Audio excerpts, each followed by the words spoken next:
So as we wrap up another year and look forward to a new year, we're looking in the rearview mirror on North Carolina. We're talking now with Governor Josh Stein, who it will be almost a year, January 1, that you were officially the governor of the state of North Carolina. Looking back, how has it been? It's been incredible, an unbelievable honor. I'm incredibly grateful to voters for giving me this opportunity to serve as governor. It's been a special year. There have been some real highlights. I was in Mill Spring, and I got to hand to Sherry Logan a key to her new home. Hurricane Helene had swept away her home, absolutely destroyed it, and she now has a new home. And to be with her and her family and see that joy, and having pride in my team, because North Carolina was the first state in the country impacted by Helene to get our federally funded housing program up and running. In fact, no state has been faster in more than a decade after a major storm than North Carolina was this time around. Incredible highlight was announcing that 2.5 million North Carolinians, so almost a quarter of the state, had debt relief of medical debt, $6.5 billion. And it was a huge surprise because we didn't know it was going to be that much money, but the Department of Health and Human Services had a partnership with our 99 hospitals across the state, and they agreed, the hospitals did, to forgive debt for people of a certain income. That's just an incredible relief that comes to people who are struggling with too much debt of all kinds. So to be able to unburden them was a great accomplishment. And so there have been a lot of highs, and it's great to be able to go to work every day with dedicated folks to have the chance to do something to help people. Well, going back to Hurricane Helene, you kind of inherited that because you were elected after the hurricane, and it was monumental. The western part of the state was devastated. We were just there recently for the North Carolina Awards, a totally different look. It looks like it's back to where it was. Still a ways to go, but so much better than it was after Hurricane Helene hit. And the people in the western part of the state even feel better. You have to feel good about that. It's because of the people. The people of Western North Carolina have worked their tails off. They've shown so much grit to get back on their feet, to muck out their stores of all the mud that came in, and then have to do new HVAC, new electricity, everything that you have to do when you do a total rehab. They've done that.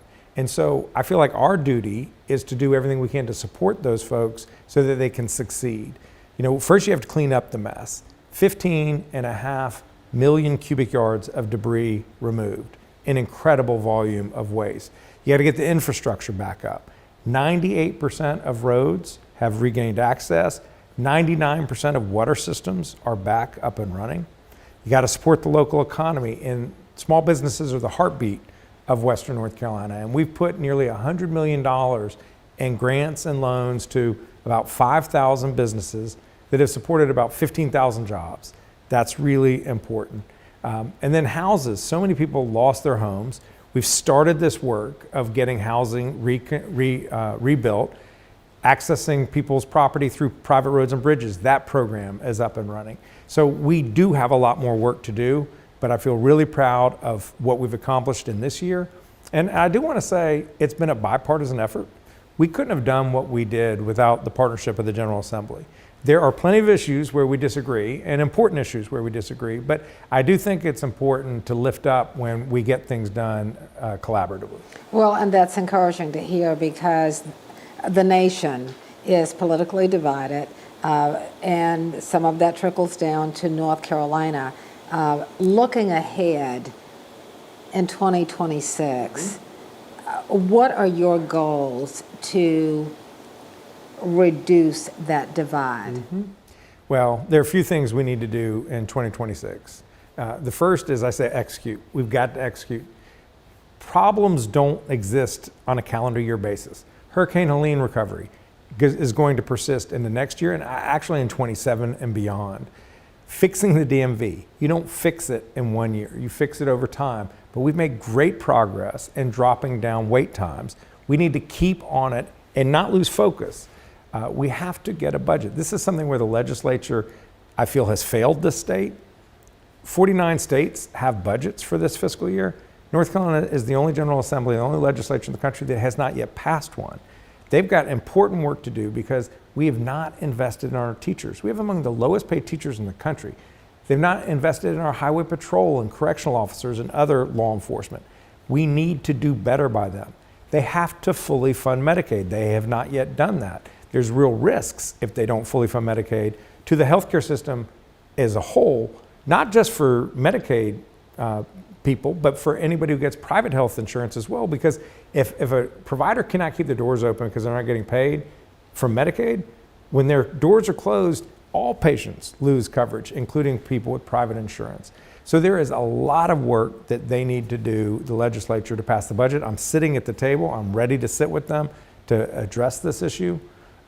Another focus for next year is going to be to make sure that this economy works for more people. I know that there are a lot of folks out there struggling with the cost of living. So one thing we have to do is continue to bring in more good paying jobs. And these are jobs that pay higher than the county average.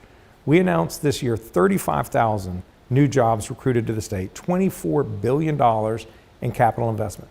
It's the best year of job announcements in the history of the state. So we have to continue to build on that success, but make sure it's spread out all across North Carolina in every corner. I have to bring this up because it was a very horrific time for Southport, North Carolina. A massive shooting, 3 people were killed. There was a stabbing on the light rail in Charlotte. North Carolina is the state that does not have a red flag law. Yes. There are a lot of things we can do to keep people safer, safe wherever they are, at home, on their way to work, at church, at school. People deserve to be safe in every aspect of their daily life. We need to have more well-trained local law enforcement on the beat. There are too many vacancies in law enforcement agencies, state and local. We need to raise pay for state officers. We need to have bonuses to help local governments recruit new officers. That's an important thing. Community police officers. Another thing is we have to prevent violence as best we can. Red flag laws help us do that. There are people out there with severe mental illness who folks around them know pose a risk to other people, pose a risk to themselves. They should not possess guns. Red flag laws allow somebody to petition a court after due process, remove a gun temporarily from somebody who should not possess one. There are other things we can do to intervene with young people, gang prevention, summer programming, after school programming, things that we know work to give kids a constructive way to spend their time so they don't get down the wrong path. We have to do a lot of work on mental health. There's a strong intersection between mental health for severely affected people, paranoia, schizophrenia. We need to address those people's needs so that their lives are better, so that their families aren't suffering that emotional toll, and so that the rest of us are safer. 2026 is literally around the corner. I'm sure you have some priorities. What would you say is number one for Josh Stein entering the new year? The most basic thing we have to do is get a budget here in North Carolina. The single most important piece of legislation the General Assembly passes every year is the budget for the state. It's where we show what our priorities are, what we value, what we're going to invest in. And yet this legislature has not passed a budget. It's frankly inexcusable. I'm eager to sit with them to make sure that we're paying our teachers, paying our law enforcement, investing in people's health care, in their mental health care, fixing the DMV, dealing with Hurricane Helene relief. There's a lot that we have to do, but we need a budget document to get that work done. And one final question, and this is more on a personal level. You were the Attorney General for the state of North Carolina. You answered to a governor. Now you are the governor of the state of North Carolina. That transition, two entirely different jobs, how does it feel? It's interesting because I had a pretty good idea of what the job was entailed, because as the Attorney General, you work with the governor, you work with the entirety of the administration, so you have a pretty good understanding of how government works. But it is different when you're in the seat, and I have come to appreciate that when the governor says something, you can't be flippant because somebody will hear it and act on that. You got to be very thoughtful. It's just an incredible honor to be able to do this work, and I'm going to keep at it and work as hard as I know how. Well, Governor Stein, thank you so much for taking time out of your very busy schedule. And here we are in the middle of the holiday season, so thank you. Thank you. Happy holidays, Francis. Same to you.